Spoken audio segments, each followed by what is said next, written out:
Praise Yah. We're back. All right, we're Deuteronomy 30, verse 8. You, however, will again heed Yah and obey all his commandments that I enjoin upon you this day. Now, one thing I wanted to touch on real quick, it keeps saying this day. Okay? This covenant that was set in motion on that day when Moshe gave the covenant to the people. That's the covenant. It ain't no other covenant. It keeps saying this day. Okay, imagine if you were there. Okay, if whatever happens to you this day, it pertains to this day. It's not pertaining to some other. It's the covenant of that day. So again, let's read it one more time. You, however, will again heed Yah and obey all his commandments, which that I enjoin upon you this day. Okay, that's verse 8. Now we're gonna go to Psalms 119. We'll go to Psalms 119, which is a banger. It's a definite banger. All right. Where we at? All right. Psalms 119. Blessed are the undefiled in the way, who walk in the law of Yah. Blessed are they that keep his testimonies and that seek him with their whole heart. They also do no iniquity. They walk in his ways.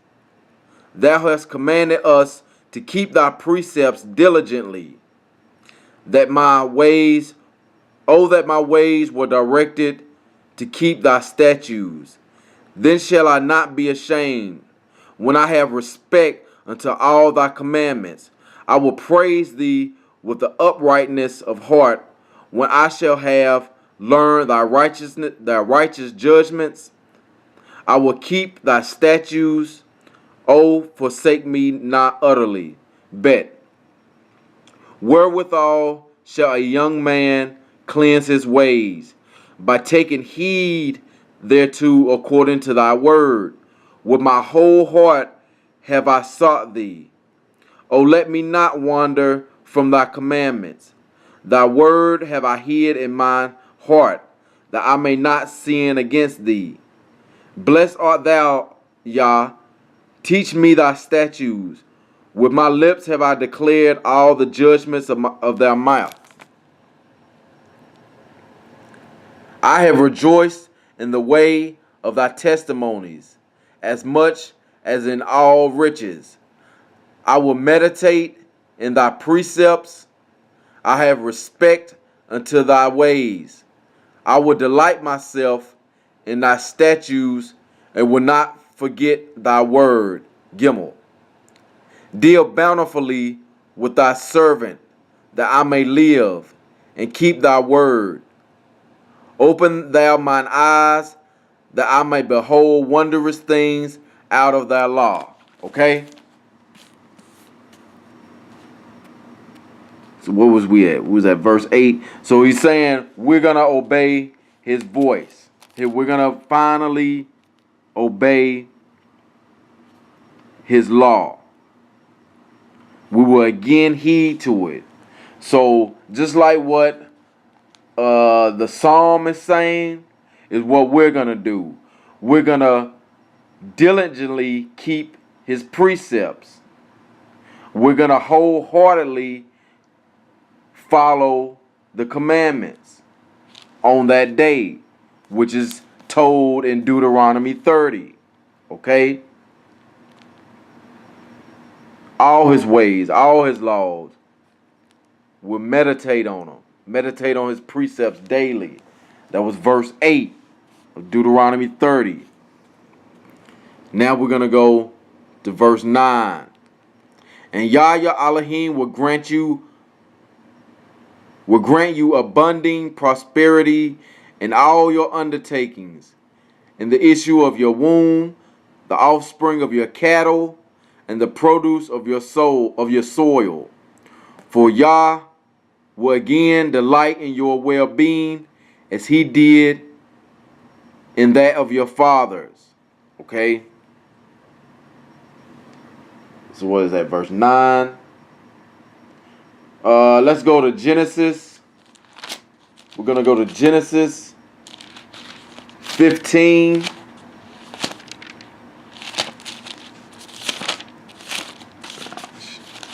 All right, Genesis 15, verses 12 through 14.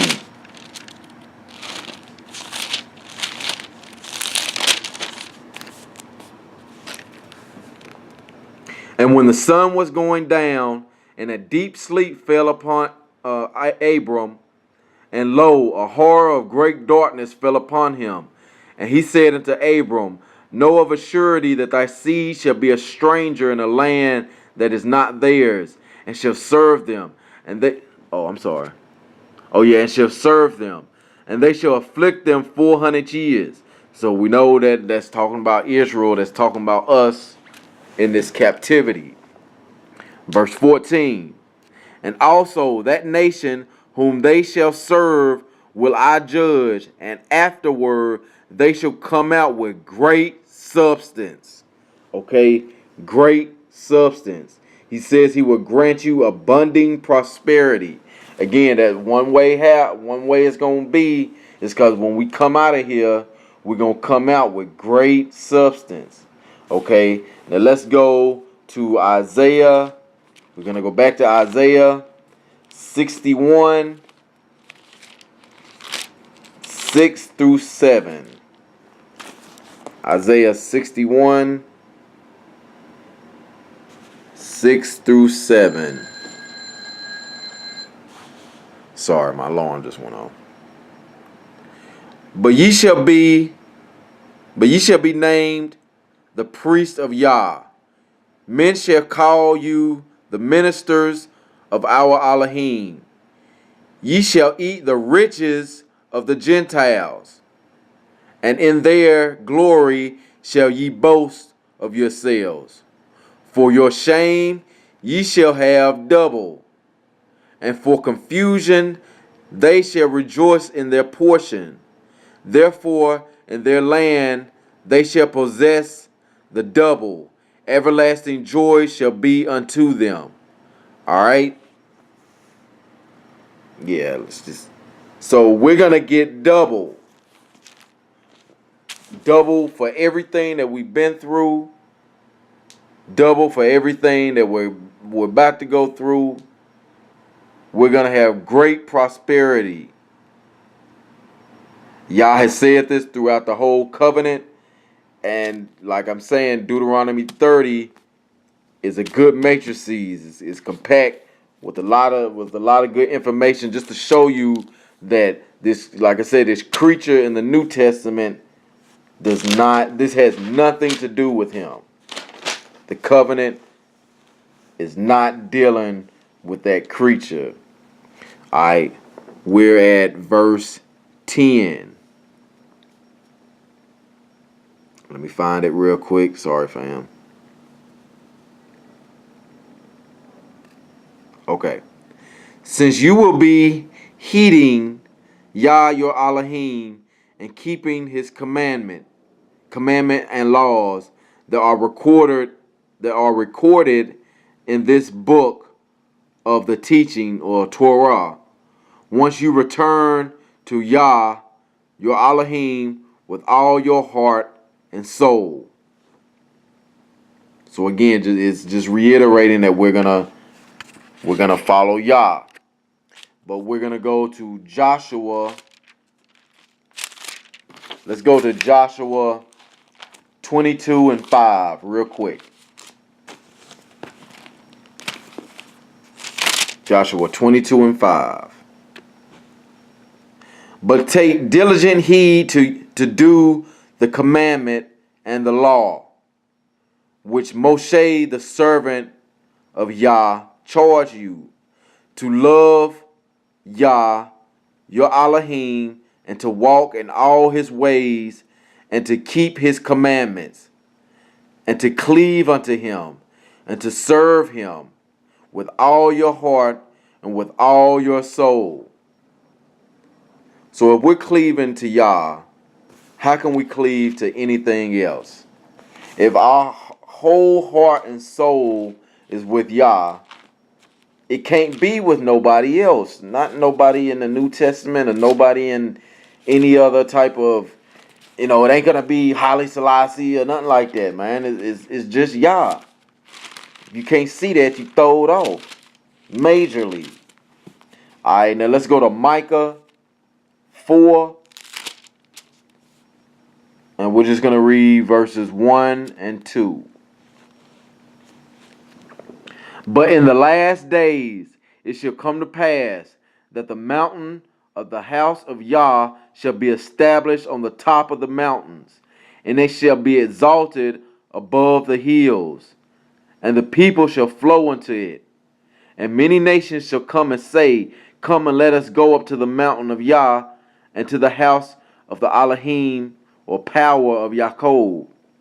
And he will teach us of his ways, and we will walk in his paths. For the law shall go forth of Zion, and the word of Yah from Jerusalem. Okay? So when we heeding, as it's saying in verse 10, when we once again will be heeding the command, then we will be able to teach the entire world, the entire planet, we'll be able to teach them the law. All right. Now we're at verse 11. Let me find it. Okay, now it's about to get good. It's almost time to eat. Okay, let's eat. Let's eat. Verse 11. Let me find it again. Surely this instruction which I enjoin upon you this day is not too baffling for you, nor is it beyond reach. Okay? So if something is baffling to you, it has to be something that mentally you just can't understand. You can't get it. But Yah is saying that this Torah is not baffling. Okay? And he's saying it's not, so that's your mind. He's dealing with your mind right there. And he's saying it's not beyond your reach. Like with your arm. Like you're reaching for something. Like you can grasp it because it's right there. Alright? So with that, we're going to go to Psalms 119. We're going to go back to Psalms 119. Okay? I told you it's a banger. We're going to go back there. And we're going to start at verse 97.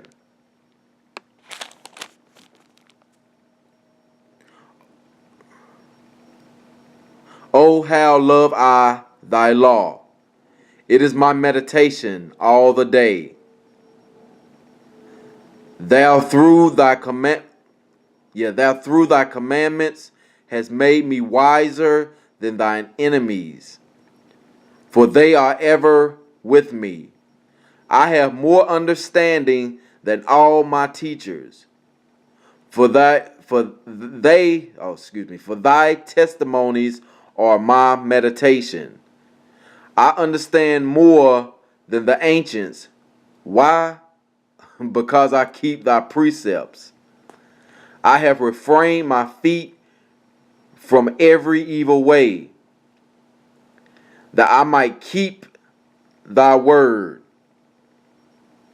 Okay? I have not departed from thy judgments, for thou hast taught me. How sweet are thy words unto my taste, sweeter than the honey to my mouth, or sweetness to my mouth. Through thy precepts I get understanding, therefore I hate every false way. Because every way that is not Torah, or the ways of Yah, is a false way. But again, he's saying that this Torah is not baffling. And what does it say in Psalms? Because you meditate and study and understand this law, you become greater than your teachers. You become greater and more wise than the ancients. Okay? Through the Torah. All right, we're back at Deuteronomy 30. We're going to go to 12.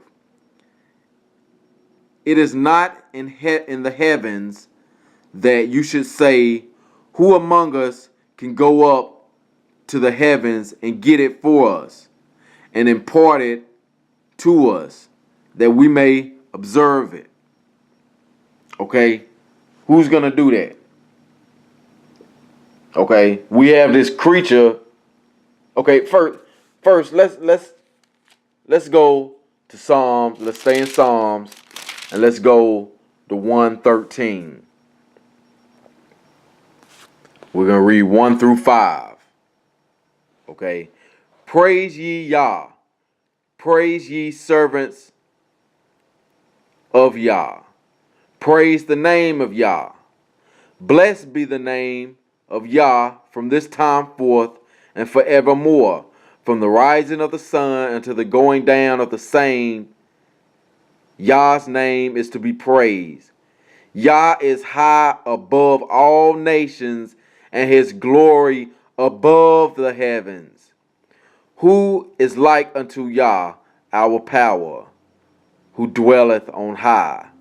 So Yah is saying in Deuteronomy 30, verse 12, that it is not in the heavens, okay, because Yah is the law, okay, and he's saying that it is not in heaven. Why? Because Yah's glory, according to Psalms 13, Yah's glory is above the heavens.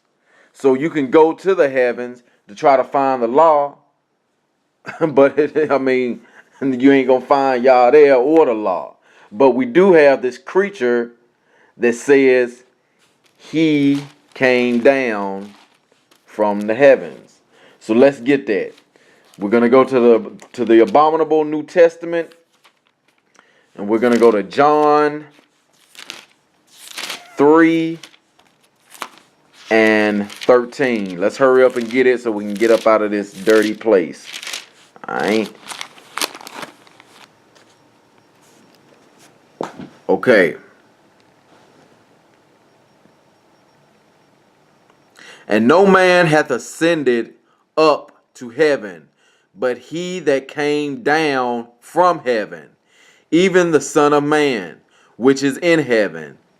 And as Moses lifted up the serpent in the wilderness, even so must the Son of Man be lifted up. Okay, let's hurry up and turn it and get back. We're back in the book of remembrance. Good. Okay, now, what did it say? It said that he came down from the heavens. But that's an obvious, that's obviously breaking what Deuteronomy 30 and 12 is saying. That no man has to come down from heaven. Now you can also go to John 6, 38, 41, 42. Well, basically read from 6, 38 to 58. And he says it plenty of times. But if you go to Exodus 20 and 4 and Deuteronomy 5 and 8, Yah basically says that you're not to worship anything of the heavens, make no images of that which is in the heavens. So if JC was in the heavens and came down, you're making an image of it and you're worshiping something from the heaven, which is a blatant violation of the law. And in Jeremiah chapter 10, what does it say? It says, thus saith Yah, learn not the way of the heathen.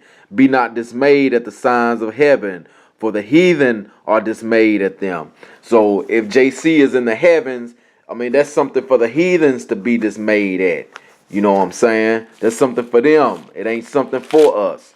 And we're going to go real quick to Isaiah 14. Isaiah 14 and 13, just real quick. Well, let's start at 12. All right.